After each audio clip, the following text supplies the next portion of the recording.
Il y a un verset, moi je pensais que la semaine passée, Anatina allait presque le nommer. Elle a nommé un autre très semblable, mais il y a un verset qui me touche profondément et que beaucoup de fois dans ma vie, ça m'a servi. C'est dans le psaume 37, le verset 5, qui dit: recommande ton chemin à l'Éternel, mets en lui ta confiance et il agira. Peut-être qu'il ne va pas agir à moi, à ce que je veux moi, mais il agira pour mon bien, mais par sa volonté. Et j'aimerais commencer ce matin par poser une question très personnelle. Qui conduit ma vie réellement? Parce que c'est facile à dire, oui, c'est le Seigneur Jésus qui conduit ma vie. Mais il y a une très grande différence entre aimer Dieu et laisser Dieu diriger ma vie. Parce qu'on peut aimer Dieu sincèrement, avoir des bonnes intentions, vouloir le servir et pourtant continuer à conduire notre vie nous-mêmes. Et aujourd'hui, j'aimerais vous parler un homme qui était très honnête, un homme qui aimait Dieu de tout son cœur.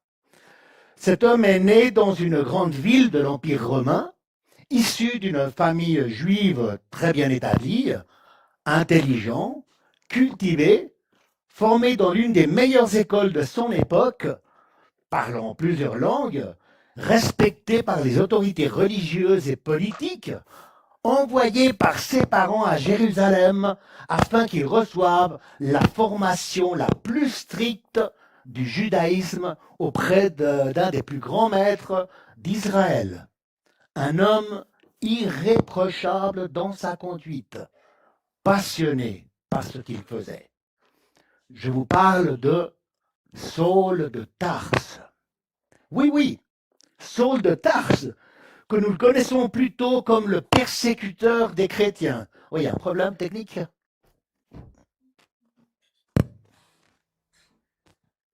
Ok, merci. On le connaît plutôt comme le persécuteur des chrétiens. Mais d'après ce que je viens vous dire, on devrait quand même s'arrêter un instant pour regarder sa vie, regarder son cœur.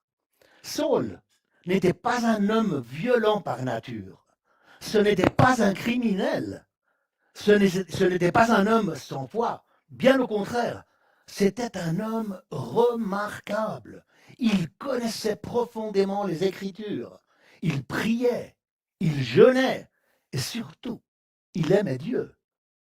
Oui, Saul réellement aimait Dieu. Il était convaincu de consacrer toute sa vie à son service.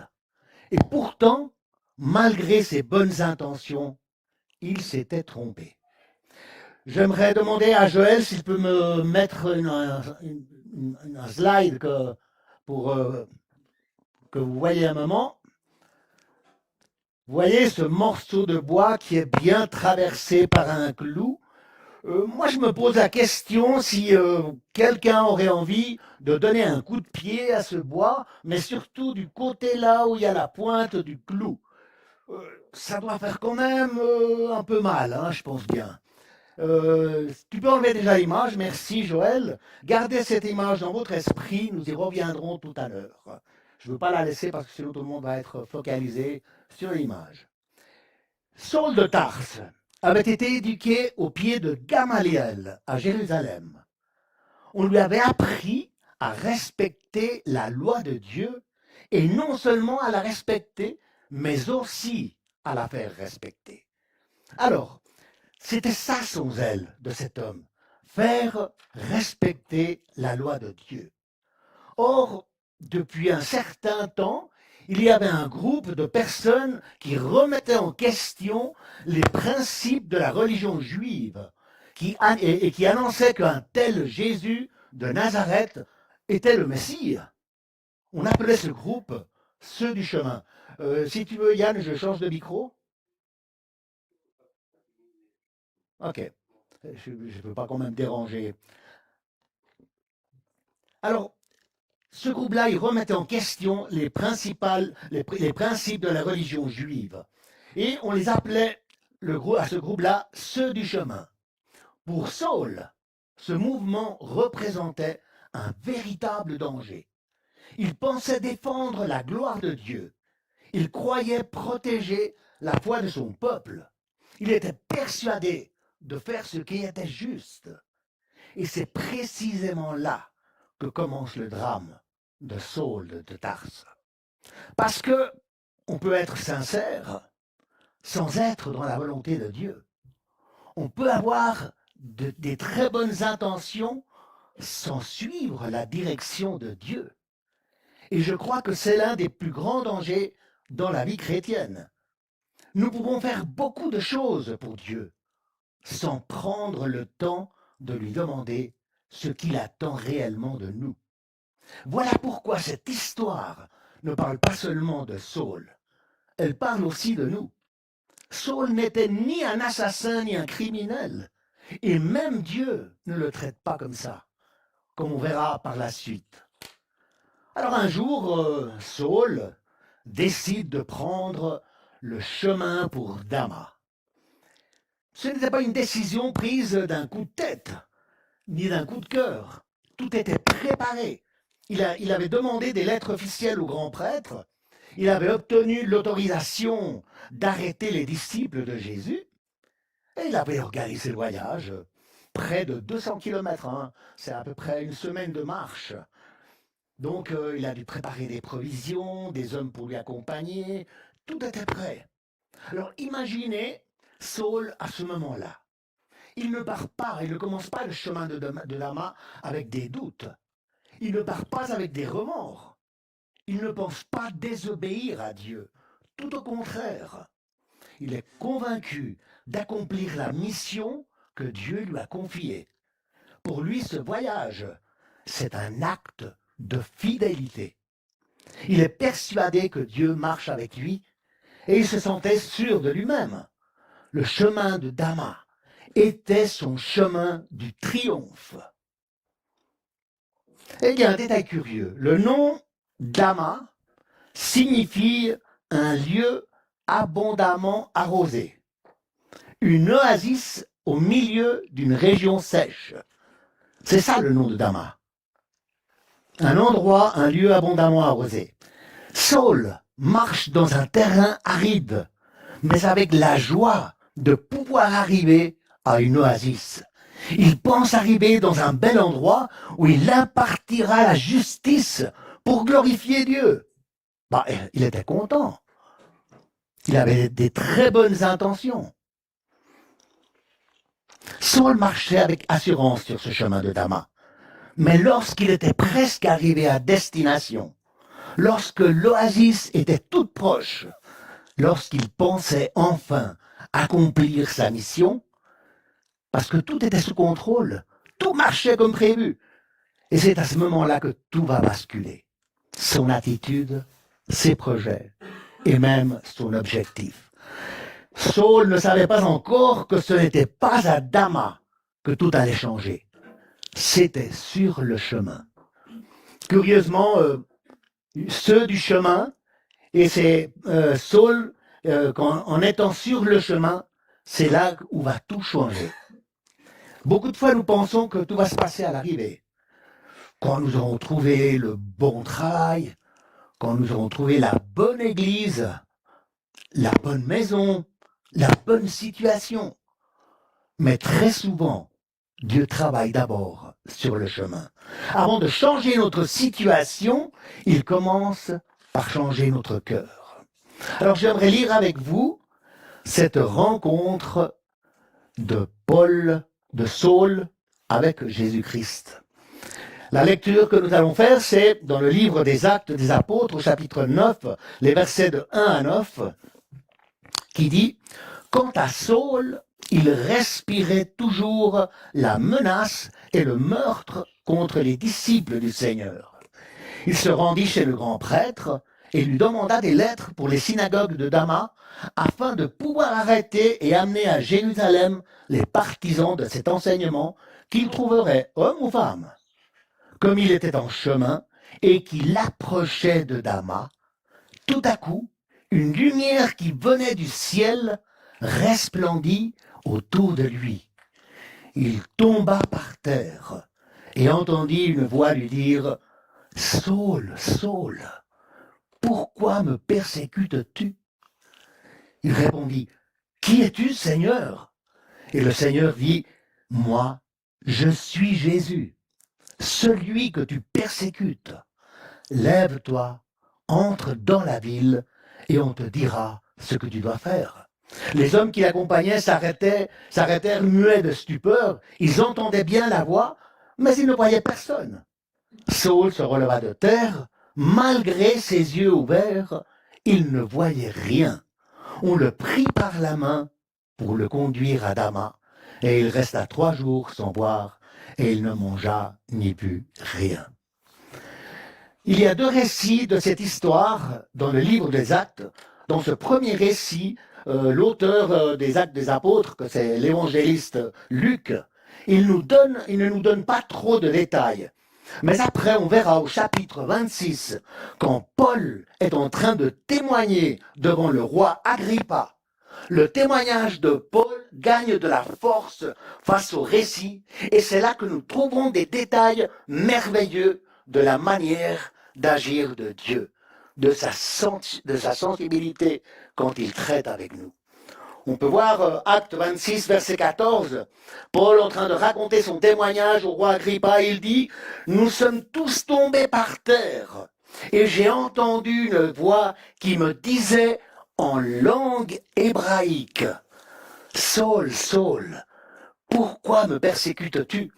Il te serait dur de te rébeller contre les aiguillons. » Version Louis II, 1910, il dit « Il te serait dur de regimber contre les aiguillons, de donner des coups de pied contre les aiguillons. » J'aimerais souligner que Jésus aurait pu lui parler dans la langue de son époque, parce qu'entre eux, ils parlaient le grec à ce moment-là. Mais pourtant, Paul précise que Jésus lui a parlé en langue hébraïque. Il lui parle dans la langue de ses racines. Et il lui appelle Saul, Saul. Saul et Paul, c'est le même nom. Paul, c'est le nom grec qui vient de Paulus, et Saul, c'est le nom de Paul, mais en langue hébraïque. Mais Jésus l'appelle par son nom le plus familier, le plus intime, le plus personnel. Comme si Jésus lui disait, Saul, je te connais. Je sais d'où tu viens. Je connais ton histoire. Saul, Saul, pourquoi me persécutes-tu? Jésus aurait pu lui dire, pourquoi persécutes-tu mes disciples? Mais non. Jésus lui dit, pourquoi me persécutes-tu?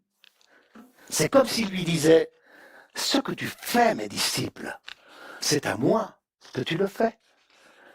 Et quand je préparais cette prédication, ça m'a fait quand même réfléchir pas mal. Et à un moment donné, je me suis dit, et si Jésus me posait aujourd'hui la même question? Emilio, Emilio, pourquoi me persécutes-tu? Moi, je lui dirais, non, non, moi je ne te persécute pas, mais pas du tout. Mais oui, tu me persécutes par ton témoignage. Lorsque tu es malhonnête, lorsque tu traites mal ta famille, lorsque tu blesses tes frères et sœurs, lorsque tu critiques, lorsque tu refuses de pardonner, lorsque tu restes indifférent à la souffrance des autres, ce que tu leur fais à eux, tu me le fais à moi. Et Jésus, dans l'évangile de Matthieu, au chapitre 25, les versets 44-45, Jésus parle au moment du jugement dernier, et il parle de l'indifférence à la souffrance des autres. Et Jésus dit dans le verset 44, ils répondront aussi, Seigneur, quand avons-nous vu affamés, assoiffés, étrangers, nus, malades ou en prison, sans nous mettre à ton service? Alors il leur répondra, je vous le dis en vérité, toutes les fois que vous ne l'avez pas fait à l'un de ces plus petits, c'est à moi non plus que vous ne l'avez pas fait. Alors voyez le lien extraordinaire. Sur le chemin de Damas, Jésus lui dit, pourquoi me persécutes-tu? Ce que tu fais à mes disciples, vraiment, tu me le fais à moi-même. Et au jugement dernier, il dira, ce que vous n'avez pas fait à l'un de ces plus petits, c'est à moi non plus que vous ne l'avez pas fait. Mais il y a une phrase que, dans le premier récit des Actes au chapitre 9, Luc ne nous raconte pas, mais après, dans ce chapitre 26, cette phrase, c'est « Il te serait dur de te rébeller contre les aiguillons ». Cette phrase avait marqué sa vie. Alors prenons maintenant quelques instants pour comprendre ce que Jésus voulait vraiment dire. Parce que si Paul a retenu cette phrase pendant toutes ces années, c'est certainement parce que cette phrase lui a fait comprendre sa relation avec Dieu. Alors, qu'est-ce que c'est un aiguillon? Nous avons vu avant l'image d'un morceau de bois traversé par un clou. C'est pas exactement ça un aiguillon, mais je voulais le mettre comme illustration. À l'époque, l'aiguillon était un bâton muni d'une pointe de fer. Les paysans s'en servaient pour conduire les bœufs lorsqu'ils labouraient les champs. Parfois, le bœuf refusait d'avancer dans la direction que son maître voulait. Il voulait suivre, le bœuf, il voulait suivre son propre chemin, alors il se rébellait. Et il donnait des coups de pied en arrière pour essayer d'atteindre celui qui le conduisait. Mais au lieu de blesser son maître, c'était lui-même qui se blessait. Plus il résistait, et plus il se faisait mal. Mais remarquez bien ceci, l'aiguillon n'avait pas été inventé ni fabriqué pour faire souffrir les bœufs. Il avait été fabriqué pour pouvoir les conduire. Le problème n'était donc pas l'aiguillon, le problème était la résistance du bœuf. La souffrance ne venait pas de l'aiguillon, elle commençait au moment où le bœuf refusait de se laisser conduire. Et c'est exactement ce que Jésus voulait faire comprendre à Saul. Lorsque des années plus tard, Paul se souvient encore de cette parole de Jésus, il était difficile de regimber, de donner des coups de pied contre les aiguillons. Ce n'était pas Jésus en lui disant « Saul, je veux te faire souffrir ». Non, c'était plutôt « Saul, pourquoi résistes-tu à la direction que je veux donner à ta vie ?» C'est toi qui te blesses en refusant de te laisser conduire. Et moi, je trouve ça magnifique. Parce que le problème de Saul n'était pas son zèle. Ce n'était même pas son amour pour Dieu. Le problème de Saul était beaucoup plus profond. Il croyait déjà savoir ce que Dieu attendait de lui. Il n'éprouvait plus le besoin de chercher la volonté de Dieu. Et c'est peut-être là le plus grand danger. Pourquoi me persécutes-tu? Pourquoi ne me laisses-tu pas conduire ta vie? Mes chers frères et sœurs, les bonnes intentions ne remplacent pas la volonté de Dieu. Et je crois que c'est peut-être l'un des plus grands dangers dans notre vie chrétienne. Nous pouvons aimer Dieu, nous pouvons être sincères, nous pouvons avoir des très bonnes intentions, nous pouvons même faire beaucoup de choses pour lui sans prendre le temps de chercher ce qu'il attend réellement de nous.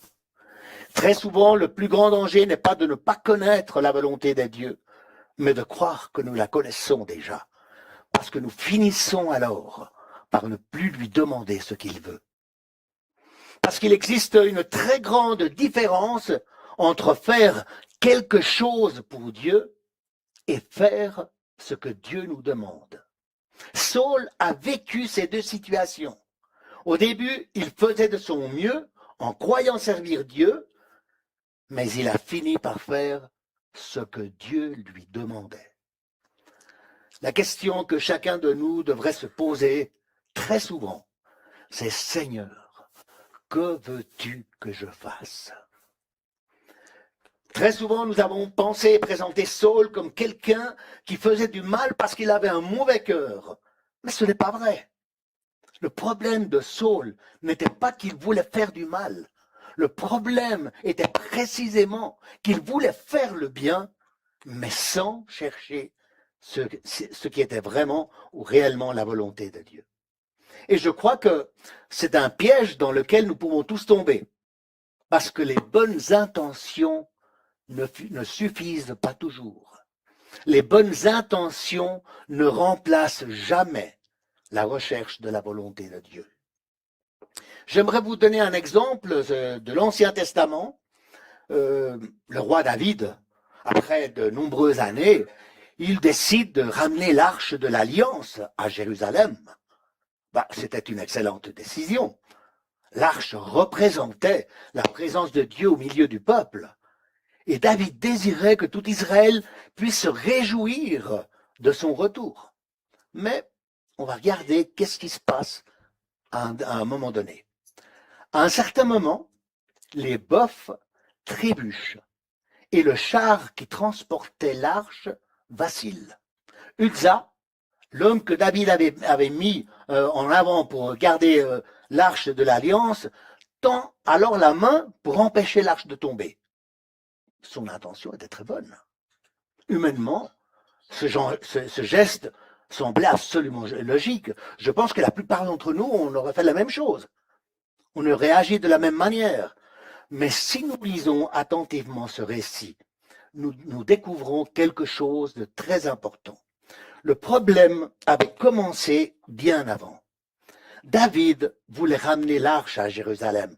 Son intention était excellente.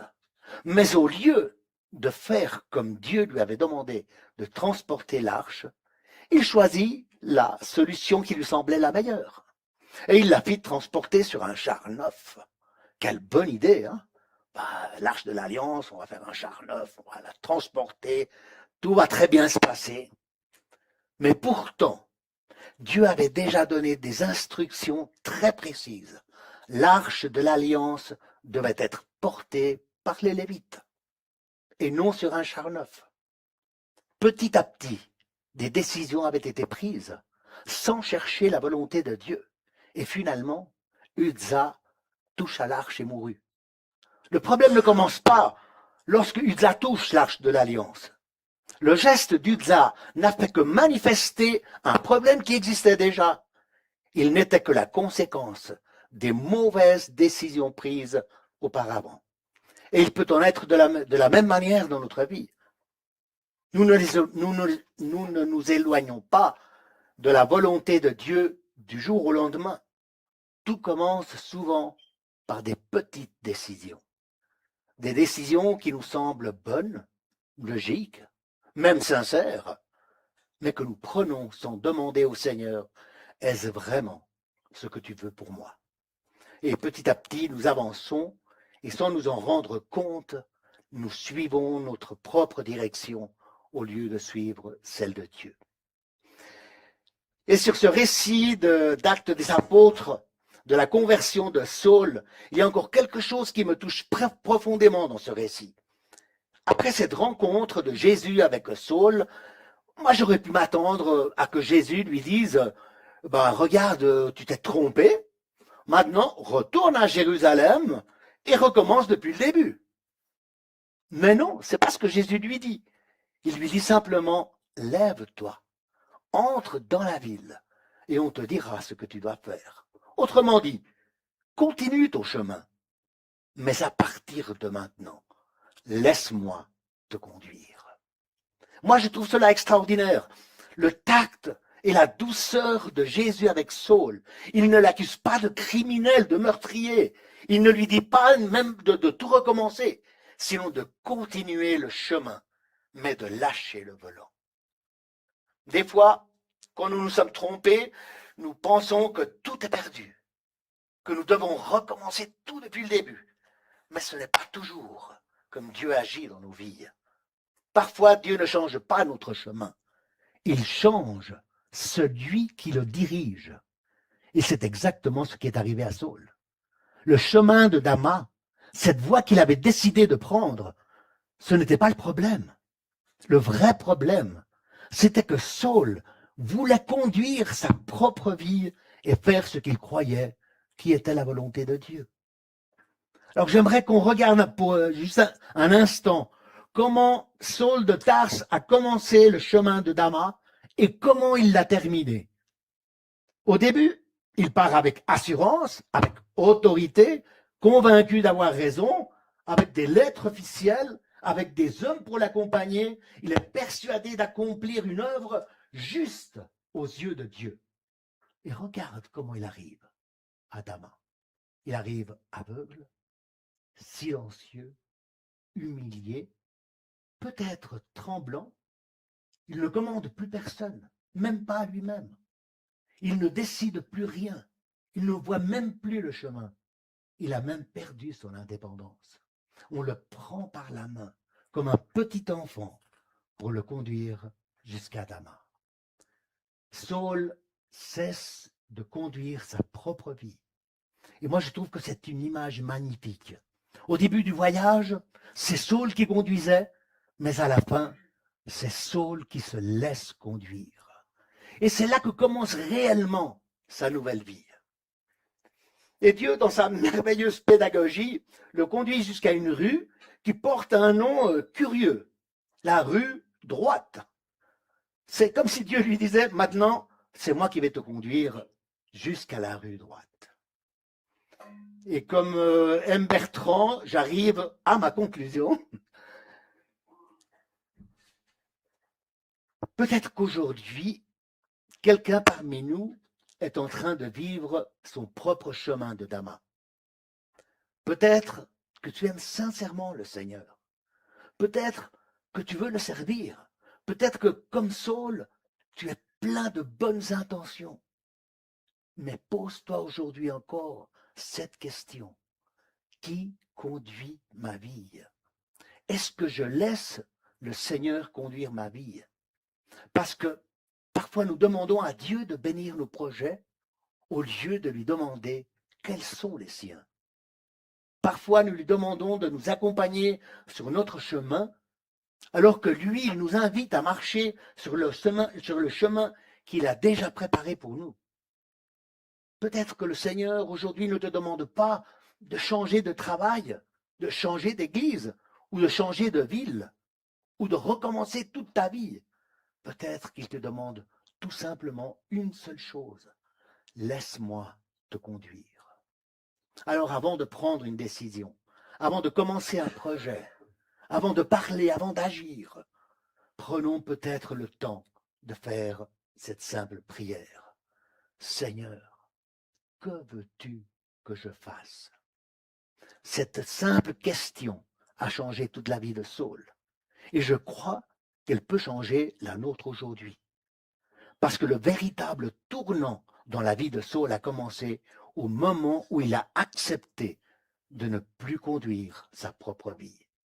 Alors laissons le Seigneur prendre le volant, laissons-le nous conduire, même si parfois nous ne comprenons pas le chemin, parce que celui qui conduit connaît toujours mieux la route que celui qui la suit. Le Seigneur nous dit en ce matin, laisse-moi te conduire. Et recommande ton chemin à l'Éternel. Mets en lui ta confiance et il agira. Amen.